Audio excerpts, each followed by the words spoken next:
జై శ్రీమన్నారాయణ. నేను మీ icon astrologer Gattupalli Suresh Babu. మనము ఇప్పుడు టాపిక్ ఏంటంటే ఏ విషయం గురించి మనం మాట్లాడదామంటే, ఇప్పుడు ఏవైతే మనకి ద్వాదశ రాశులు ఉన్నాయో ఈ యొక్క రాశులకి అలానే లగ్నాలు, ఇప్పుడు ఎలా అయితే మనకి ద్వాదశ రాశులు ఉన్నాయో అలానే లగ్నాలు కూడా ఉంటాయి. అంటే మనకి ఇప్పుడు మేషరాశి ఉందనుకోండి, మేష లగ్నం ఉంటుంది, వృషభ రాశి వృషభ లగ్నం ఉంటుంది. అలానే మనకి రాశులు అయితే ఎన్ని ఉన్నాయో లగ్నాలు కూడా అన్నీ ఉంటాయి. 12 రాశులు 12 లగ్నాలు ఉంటాయి. ఈ లగ్నాల పరిమాణం ఏంటో ఉండేది అంటే 1 గంట 21 నిమిషం ఉంటుంది. ఈ 1 గంట 20 నిమిషం ప్రతిరోజు ఉదయం బ్రాహ్మీ ముహూర్తం నుంచి మనకి సాయంత్రం వరకు నైట్ వరకు కూడా మళ్ళీ ఈ ఒక లగ్నాల పరిమాణం, ఒక లగ్నం అయిపోగానే ఇంకొక లగ్నం, ఇంకొక లగ్నం, ఇంకొక లగ్నం, అలాగనే మనకి ప్రతిరోజు కూడా ఈ 1 గంట 21 నిమిషానికి లగ్నం మారుతూ ఉంటుందన్నమాట. అయితే దాన్ని తగ్గట్టుగా మనకి ఆ రోజు తిథి నక్షత్రం ఏమున్నాయో దాన్ని బట్టి మనకి బాగుంటుందా లేదా అనేది ఉంటుంది. ఏ రోజైతే మనం జన్మిస్తామో ఆ రోజు ఉన్నటువంటి గ్రహస్థితి ప్రకారంగా, ఆ రోజు ఉన్నటువంటి నక్షత్ర ప్రకారంగా మనకి ఏ రాశి వస్తుంది అనేది ఉంటుంది. ఆ రాశిని బట్టి ఏ లగ్నం కూడా ఉంటుంది. ఆ లగ్నాన్ని బట్టి ఏ గోచారం అంటారు. మనం పుట్టినటువంటి తేదీ నక్షత్రం బట్టేసి ఆ రోజు మనకి ఏ నక్షత్రం ఉందో దాన్ని గోచారం మన కింద భావిస్తారు. ఈ గోచారంలో గనక 12 స్థానాలు, 12 గడులు ఉంటాయి, 12 స్థానాలు అంటారు. ఆ 12 స్థానాల్లో 9 గ్రహాలు ఉంటాయి. ఛాయాగ్రహాలు పోల్చుకుంటే ఛాయాగ్రహాలు పక్కన పెడితే 9 గ్రహాలు మనం భాగిస్తాం. ఈ యొక్క సాంప్రదాయ ప్రకారంగా 9 గ్రహాలు ఏదైతే ఉందో ఈ 9 గ్రహాలు ఏ స్థానంలో ఉంటే వాటి వల్ల ఈ యొక్క రాశి వారికి, ఆ రాశిలో జన్మించిన వారికి, ఆ నక్షత్రం వారికి ఎలా ఉంటుంది, ఫ్యూచర్లో అంటే వచ్చేటువంటి రోజుల్లో ఎలా అవుతారు, నెక్స్ట్ జనరేషన్కి ఎలా ఉంటుందనేది మనం తెలుసుకోవచ్చు. అయితే దానికి భాగంగా కొన్ని దశలు, కొన్ని నక్షత్రాలు, అలానే ఆ నక్షత్రాల్లో మనం పుట్టినప్పుడు గోచార ప్రకారంగా ఏ గ్రహం ఏ స్థానంలో ఉంటే ఎలాంటి అదృష్టం వస్తుంది అనేది కూడా ఒక్కసారి మనం గమనించినట్టయితే కనుక, మనం ఎగ్జాక్ట్గా తీసుకున్నట్టయితే అంటే కొన్ని రాశులు మనం అయితే మనం ఇప్పుడు ద్వాదశ రాశుల్లో ఒకటి కన్యా రాశి. ఈ కన్యా రాశిలో పుట్టినటువంటి వారికి ఏ నక్షత్రాలు వస్తాయి అనేది ఒకసారి చూద్దాము. ఉత్తర, హస్త, చిత్త ఏదైతే నక్షత్రాలు ఉన్నాయో ఏ రోజు మనం పుడతామో దాని ప్రకారంగా మనకి రాశి అనేది ఏర్పడుతుంది. ఈ రాశి కన్యా రాశి, అలానే కన్యా లగ్నం కూడా ఉంటుంది. కన్యా లగ్నం అంటే ప్రతిరోజు వస్తుంది. కన్యా రాశి అనేది మనకి తిరుగుతూ ఉండగా వస్తూ ఉంటుంది అన్నమాట. ఈ రోజు నక్షత్రాలు బట్టి కన్యారాశి వస్తుంది. అంటే ఒక 9 రోజులకు ఒకసారి కన్యారాశి అనేది మనకి రావడం జరుగుతూ ఉంటుంది. 12 రోజులకు ఒకసారి, 9 రోజులకు ఒకసారి అలా కన్యారాశి వస్తుంటుంది. 9 అంటే 27 అట్లా ఉంటుంది అన్నమాట మనకి. అట్లా మనం నక్షత్రాలను బట్టి మనం చూసుకోవాలి. అయితే మనకి చూసినట్లయితే కనుక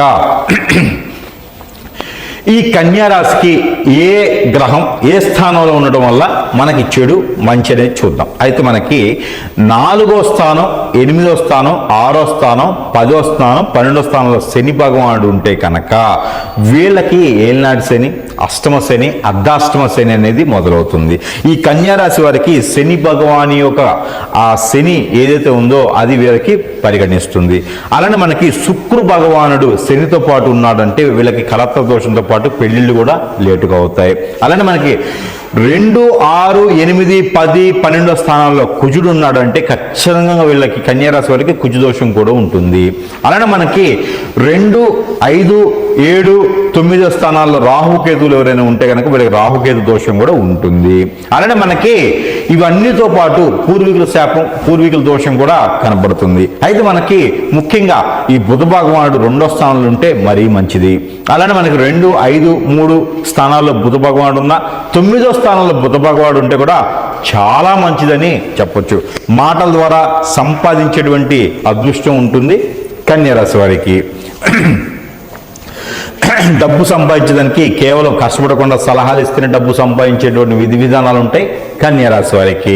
అయితే నేను చెప్పినటువంటి గ్రహాలు ఆ గ్రహస్థితి ప్రకారంగా ఆ స్థానాల్లో ఉంటే మాత్రమే అవుతుంది.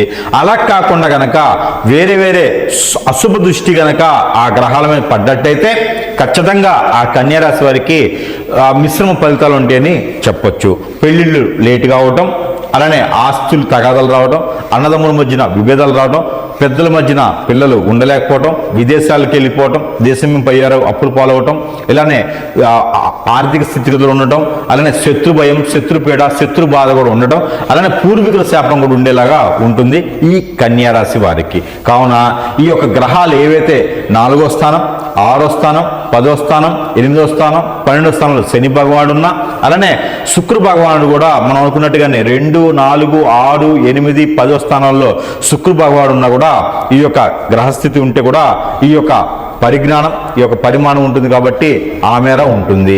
అయితే ఈ కన్యా రాశి వారికి గనక ఇలాంటి గ్రహచారం ఉన్నట్టయితే కనుక మనం పుట్టినప్పుడు ఏర్పడేటువంటి గోచార ప్రకారంగా ఇలాంటి గ్రహరీత్యా గ్రహచారం ఉన్నట్టయితే వాళ్ళు చిన్న చిన్న పరిహారాలు చేసుకున్నట్లయితే ఈ యొక్క గ్రహచారం నుంచి బయటపడేసి కొంచెం మిశ్రమ ఫలితాలు ఉండేలాగా ఉంటుంది. మనకి గోచారం అంటే మనం పుట్టగానే వేరుపడేటువంటిది గోచారం.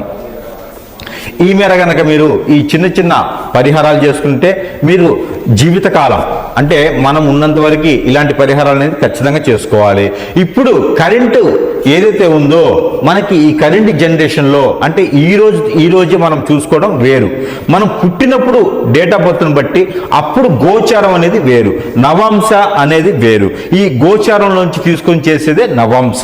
ఈ నవాంశ మనం పెళ్లిళ్ళు చేసుకునే సమయంలో చూసేటువంటిది నవాంశ.